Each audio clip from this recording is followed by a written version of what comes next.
জাঁকিয়ে পড়ছে শীত, উত্তাপ চড়ছে আইএসএল এর। বছর শেষে কলকাতার দুই দল দুই মেরুতে। হাভাসের এটিকে মোহনবাগান লিগ টেবিলের উপরে থাকলেও কলকাতার অপর প্রধান এসসি ইস্ট বেঙ্গল কিন্তু তলানিতে। লাল হলুদ কোচের হট সিটে রয়েছেন প্রবাদ প্রতিম রবি ফাউলার। বলছেন দলের শক্তিহ্রাসের কারণ নিম্নমানের ফুটবলার ও তাদের খেলার পদ্ধতি।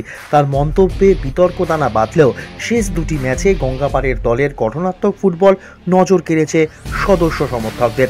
বছর শুরুতে তাই নতুন ফুটবল উইন্ডো খুললেই এক ঝাঁক ফুটবলার লাল হলুদের র্যাডারে রয়েছেন একদা প্রাক্তন সালাম রঞ্জনও। তবে চূড়ান্তভাবে পাকা কথা সফল অঙ্কিত মুখার্জির সঙ্গে শঙ্কর রয়, দেবজিৎদের মতো সফল গোলকিপাররা থাকলেও নর্থ ইস্টের শুভাশিসকে পাখির চোখ ইস্ট বেঙ্গলের।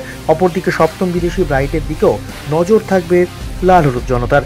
স্টেইনম্যান, পিলকিংটনদের পারফরমেন্স ভালো হলেও মাঘমা ফক্স হলোয়ে এখনও দাগ কাটতে পারেননি। কথা চলছে হলোয়ের পরিবর্তে আসতে পারেন কালামোর্স।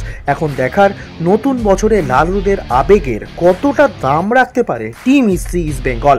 তবে আইএসএল ফরম্যাটে এসসি ইস্ট বেঙ্গল দাগ কাটতে না পারলেও টান টান এটিকে মোহনবাগানের পতাকা। কৃষ্ণা উইলিয়ামস, সন্দেশদের দাপটে বাগানে এখন খুশির রোষ নাই, কারণ লিগ টেবিলে অনেকটাই উপরে গোয়েঙ্কা, পারেখ, সৌরভের দল। তবে আত্মবিশ্বাসে ভুগতে নারাজ হাভাস।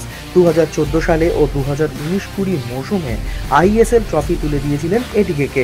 তবে এখন বাড়তি চাপ ও প্রত্যাশা হাভাসের ওপর, কারণ এটিকে ও মোহনবাগান সংযুক্ত হওয়ায় সমর্থকদের প্রত্যাশা তো রয়েছেই। তাই স্পেনীয় কোচও বদ্ধপরিকর ফের চওড়া হাসি হাসার জন্য।